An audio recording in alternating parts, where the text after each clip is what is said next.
بيراميدز يا جماعه بيفوض حمزه علاء. بيقول لحمزه علاء انت بتاخد كام في الاهلي يا حمزه؟ قال لهم انا باخد 30000 جنيه في الشهر. قالوا له بتتكلم جد يا حمزه؟ قال لهم والله باخد 30000 جنيه في الشهر. قالوا له يا ابني انت بتلعب في النادي الاهلي، يعني اكبر نادي في افريقيا، والنادي الاهلي ما غيرلكش عقدك لحد دلوقتي؟ ده احنا كنا سامعين اللي هو غير عقد مصطفى شوبير. قال لك غير عقد مصطفى شوبير، بس جه عند حمزه علاء ما غيروش العقد.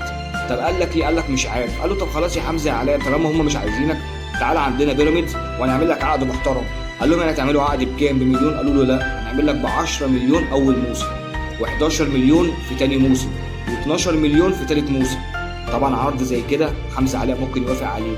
ازاي اداره النادي الاهلي سابت حمزه علاء بالرقم دوت 30000 جنيه في الشهر؟ 30000 جنيه دول يا جماعه ما يجيبوش البنزين بتاع العربيه بتاعته. 30000 جنيه دول يعيشوه ازاي يعني؟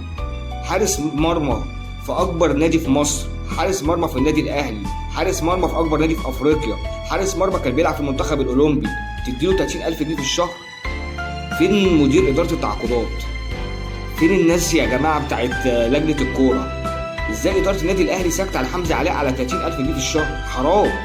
طب ما كده الراجل من حقه يمشي، من حقه الراجل يجيله اي عرض من اي نادي يقول لك امشي. ايه 30000 جنيه في الشهر دي؟ يعني كاداره نادي اهلي ازاي سايبين لاعب عندكم 30000 جنيه في الشهر؟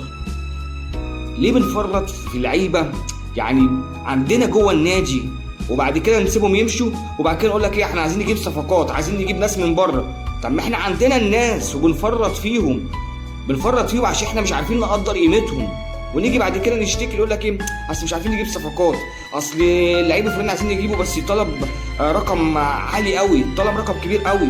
طب ما احنا قدامنا حمزه علاء هو حارس مرمى وهنفرط فيه، ويجي بعد كده اما الشناوي مثلا خلاص الشناوي بيكبر هيعتزل مش هيبقى عندك الا مصطفى شوبير.